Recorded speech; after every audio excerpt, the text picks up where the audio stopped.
Hello student, जय हिंद। आज हम लोग दाब के बारे में पढ़ेंगे और दाब बहुत तरह के दाब होते हैं, इनके बारे में हम लोग आज समझेंगे। तो दाब क्या है इसके बारे में समझिए कि अगर कोई वस्तु किसी दूसरी वस्तु पर बल लगाता है, अगर एक वस्तु है दूसरी वस्तु पर लंबवत दिशा में अगर बल लगाता है तो उसे दाब कहते हैं। पहली वस्तु किसी दूसरी वस्तु पर अगर बल लगाएगा तो हम उसे दाब कहेंगे, ठीक है। और एक और इसका डेफिनेशन है कि एकांक क्षेत्रफल पर लगने वाले बल को भी दाब कहते हैं। तो इसका डेफिनेशन तो हो गया कि एकांक क्षेत्रफल पर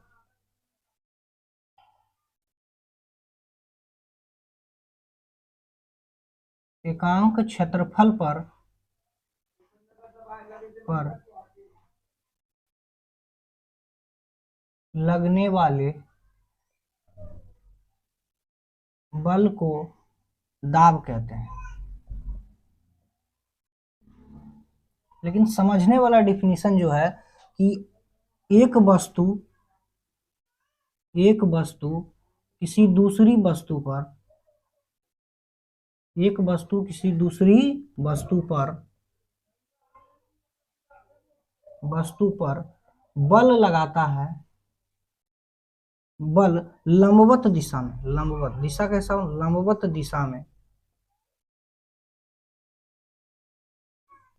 में लगाता है तो उसे भी दाब कहते हैं। उसे क्या कहते हैं? दाब। तो क्या है, एक वस्तु है दूसरी वस्तु पर लंबवत दिशा में अगर बल लगाएगा तो उसे हम लोग दाब कहेंगे। फिर से समझिए, एक वस्तु किसी दूसरी वस्तु पर लंबवत दिशा में अगर बल लगाता है तो उसे हम दाब कहते हैं। और एक डिफिनीशन इसका है, एकांक क्षेत्रफल पर लगने वाले बल को दाब कहते हैं। देखिए, दाब का जो फॉर्मूला होता है बल बटा क्षेत्रफल होता है, बल बटे क्षेत्रफल।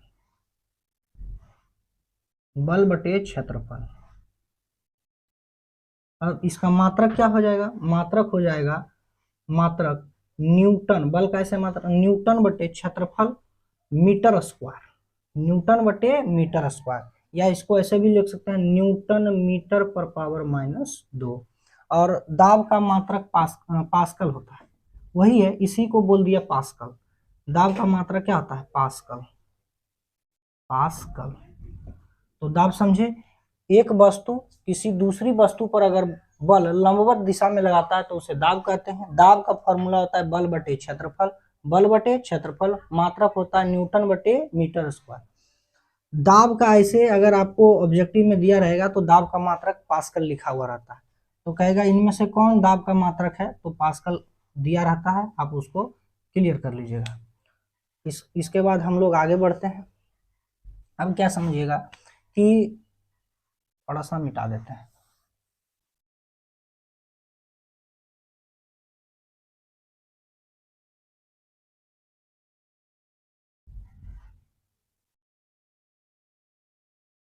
बल बटे क्षेत्रफल, देखिए इसका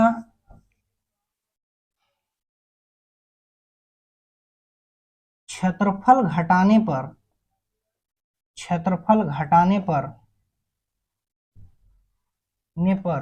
बल दाब ज्यादा लगता है। क्षेत्रफल घटाने पर दाब ज्यादा लगेगा। देखिए, बल बटे दाब बराबर बल बटे क्षेत्रफल। दाब और क्षेत्रफल में उल्टा संबंध है। दाब और क्षेत्रफल में क्या है? उल्टा संबंध। अगर क्षेत्रफल घटेगा तो दाब बढ़ेगा, क्षेत्रफल घटेगा तो दाब बढ़ेगा। देखिए, क्षेत्रफल घटा, दाब क्या हो गया? ज्यादा हो गया, यानी बढ़ गया। क्षेत्रफल घटेगा तो दाब बढ़ जाएगा, और क्षेत्रफल बढ़ेगा तो दाब घटेगा। समझिएगा। तो अभी हम लोग क्या कर रहे हैं कि क्षेत्रफल को घटा रहे हैं, तो दाब क्या हो जाएगा? बढ़ जाएगा, दाब बढ़ जाएगा। क्षेत्रफल घटाने पर दाब ज्यादा लगेगा। देखिए, जैसे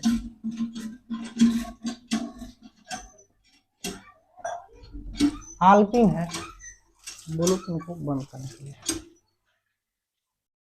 आल्पिन जो है, आल्पिन का जो सुई उसका देखिए कितना क्षेत्रफल बहुत ही कम रहता है। क्षेत्रफल बहुत ही क्या रहता है? कम रहता है।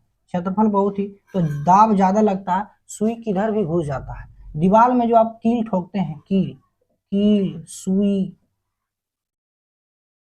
सुई, कील जो होता है, कील का नोखी जो होता है बहुत ही पतला होता है, इसीलिए बनाया जाता है कि उसका क्षेत्रफल कम किया कर दिया जाता है, तो किसी चीज से अगर ठोकेंगे तो वो तुरंत धंस जाता है, क्योंकि दाब ज्यादा लगता है। सुई हो गया आपका, कील हो गया, और चाकू हो गया, चाकू, चाकू वगैरह देखते होंगे, बहुत ही पतला रहता है, यानी क्षेत्रफल घटा देता है और दाब बढ़ जाता है। कैंची हो गया, ये सब का क्या रहता है कि क्षेत्रफल कम रहेगा, क्षेत्रफल कम रहेगा और दाब ज्यादा लगेगा, क्षेत्रफल कम रहेगा, दाब क्या लगेगा, ज्यादा। ये है सब सुई, कील, चाकू, कैंची। देखिए, अगर मान लीजिए कि आप भोथर चाकू की अपेक्षा धारदार चाकू से किसी भी सामान को काटिएगा तो तुरंत कट जाएगा। क्यों? क्योंकि अगर धार अगर कैंची में है तो पतला हो जाएगा, तो क्षेत्रफल घट गया तो दाब बढ़ जाता है, इसीलिए भोथर कैंची की अपेक्षा धारदार कैंची से काटने पर तुरंत कोई भी वस्तु कट जाता है। ये समझे क्या कि क्षेत्रफल अगर घटाएंगे तो दाब ज्यादा लगेगा, यानी दाब बढ़ जाएगा। अब हम लोग समझेंगे कि क्षेत्रफल बढ़ाएंगे, ये सब आप स्क्रीनशॉट मार सकते हैं।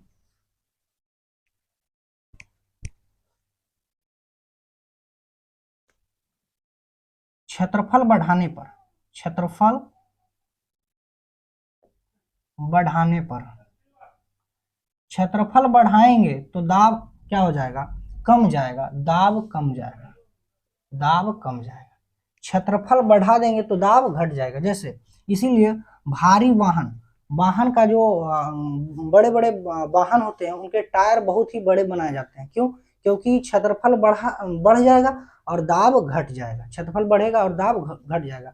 सर्कस का खिलाड़ी देखते होंगे कि वो जब किसी व्यक्ति को या किसी भारी वाहन को अपने ऊपर चढ़ाता है तो वो लेट जाता है, लेटेगा तो ऐसे भी क्षेत्रफल बढ़ जाएगा। उसके बाद वो अपने ऊपर पलाई रख लेता है, पलाई, काठ वगैरह का पलाई रख लेता है, और तब भारी वाहनों को चढ़ाकर पार कर लेता है। तो वो क्षेत्रफल को बढ़ा लिया, क्योंकि क्षेत्रफल बढ़ेगा तो चारों दिशा में बल लगेगा, जिससे उसके शरीर पर बल कम लगता है, इसीलिए वाहन देखते होंगे आराम से चढ़ के पार हो जाता है। तो यहाँ पर क्या हो रहा है कि सर्कस का खिलाड़ी, सर्कस का खिलाड़ी जो है अपने ऊपर लेटकर, अपने ऊपर, अपने ऊपर पलाई रख लेता है, पलाई रख लेता है, और वाहन को क्या करता है, वाहन को पार कर देता है, अपने ऊपर से पार कर देता है, पार कर देता है। दूसरा है भारी वाहनों के टायर, भारी वाहनों के टायर मोटे होते हैं, भारी वाहनों के टायर, नो के टायर चौड़े या बड़े होते हैं, बड़े होते हैं। भारी वाहनों के जो टायर हैं वो क्या होते हैं, बड़े होते हैं। दलदल में फंसा व्यक्ति सीधे नहीं चल पाता है, इसलिए वो जमीन पर क्या करता है, लेटने लगता है। जमीन पर लेटने से उसका शरीर का जो क्षेत्रफल है बढ़ जाता है और दाब घट जाता है। ऐसे अगर खड़ा भार चलेगा तो उसका पैर का जो क्षेत्रफल है वो घटने लगेगा तो दाब बढ़ जाए, इसीलिए वो क्या करता है, लेट कर चलता है जब किसी दलदल वगैरह में फंस जाता है। तो दलदल से निकलने वाला व्यक्ति जो है वो दलदल वाले जमीन पर लेट कर चलना, ज्यादा लेट कर वो चलता है। क्यों? क्योंकि क्षेत्रफल बढ़ा के दाब घटाता है। या दलदल वाले भूमि पर एक तख्ता रख देता है, चौला सा तख्ता रख देता है, उस पर चढ़ के वो पार करता है, क्योंकि तख्ता रखने से क्षेत्रफल बढ़ जाएगा और दाब घट जाएगा। अब आप लोग समझिएगा, अब आप लोग समझिएगा कि हवा के द्वारा देखिए, दाब बहुत प्रकार का लगता है, दाब जो है बहुत प्रकार से लगता है। ठोस के द्वारा लगने वाला दाब, दाब वायुमंडलीय दाब,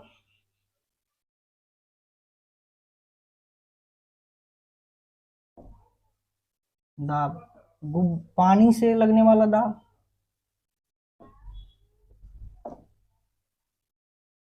ने वाला दाब, पानी से लगने वाला दाब। और चौथा है गुब्बारे, गुब्बारे के अंदर अंदर का दाब। तो हम एक एक करके सबको पढ़ेंगे। वायुमंडलीय दाब, ठोस के द्वारा दाब पढ़ लिए, वायुमंडलीय दाब पानी से लगने वाला दाब, और गुब्बारे का अंदर का दाब को तो हम लोग आज पढ़ेंगे। वायुमंडलीय दाब क्या है? वायुमंडलीय दाब,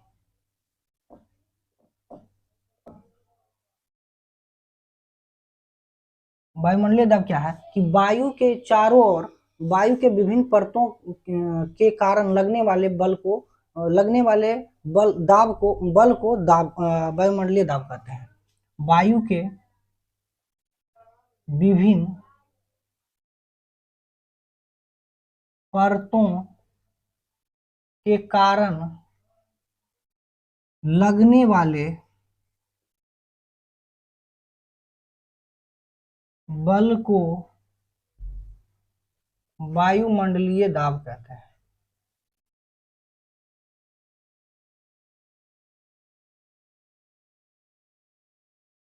वायु के विभिन्न परतों के कारण लगने वाले बल को वायुमंडलीय क्या कहते हैं? दाब कहते हैं। वायु के विभिन्न परत के कारण जो लगने वाला बल है उसको वायुमंडलीय दाब कहते हैं। सबसे ज्यादा वायुमंडलीय दाब जो है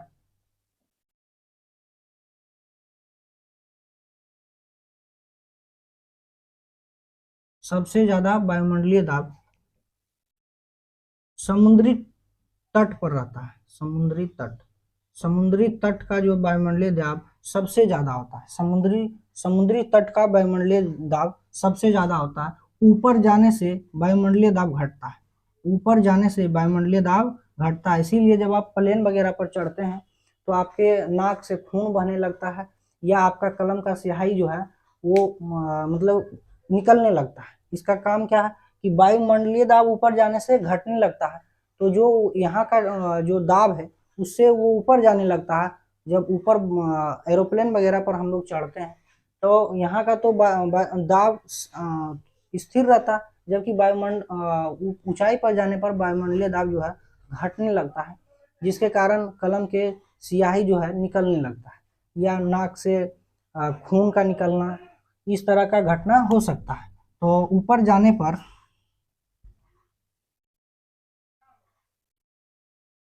ऊपर जाने से वायुमंडलीय दाब घटता है। इसीलिए पहाड़ पर खाना बनाना जो है, खाना बनाने में बहुत अधिक समय लगता है, क्योंकि ऊपर जाएंगे यानी पहाड़ पर चढ़ेंगे, ऊंचाई पर चढ़े तो वायुमंडलीय दाब घट गया, जिसके कारण क्वथनांक भी घट जाता है, इसीलिए खाना देरी से बनता है। तो ऐसा क्वेश्चन पूछ सकता है कि पहाड़ पर खाना जो है लेट से पकता है, क्यों? तो कहिएगा वायुमंडलीय दाब ऊंचाई पर जाने पर घटने लगता है, जिसके कारण क्वथनांक भी घट जाता है, इसीलिए पहाड़ पर खाना बनने में बहुत ही अधिक टाइम होता है, बहुत ही अधिक समय लगता है। वायुमंडलीय दाब को जो है बैरोमीटर से मापा जाता है। ये दाब को बैरोमीटर से मापा जाता है। बैरोमीटर से मापा जाता है।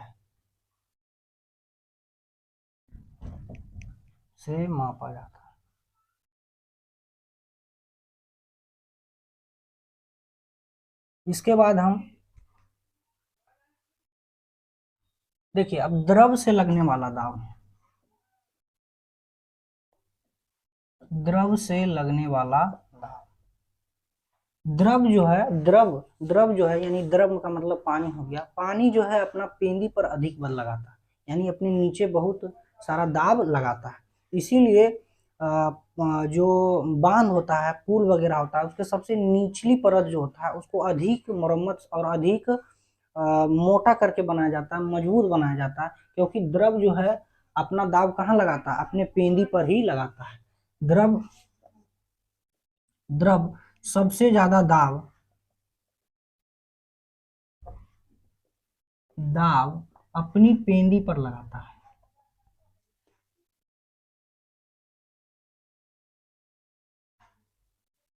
पेंदी पर लगाता है। इसीलिए बांध की दीवार, बांध के नीचे नीचे के भाग को अधिक मजबूती से बनाया जाता है, मजबूती से बनाया जाता है,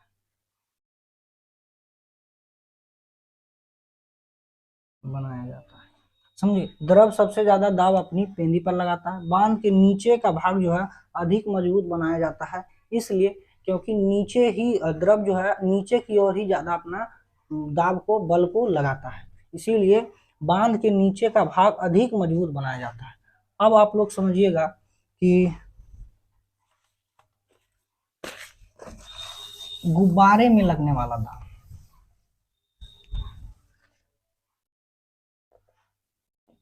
गुब्बारे में लगने वाला,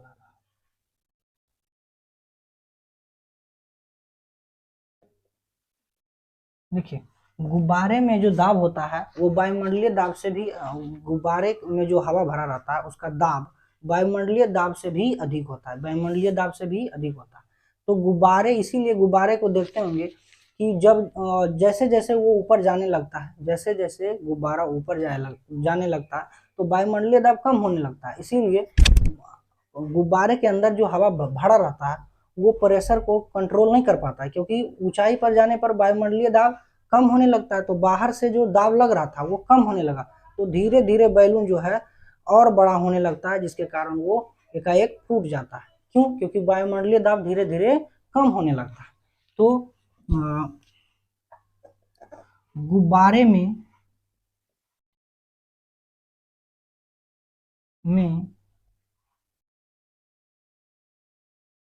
भरा हवा वायुमंडलीय दाब से भी, वायुमंडलीय दाब से भी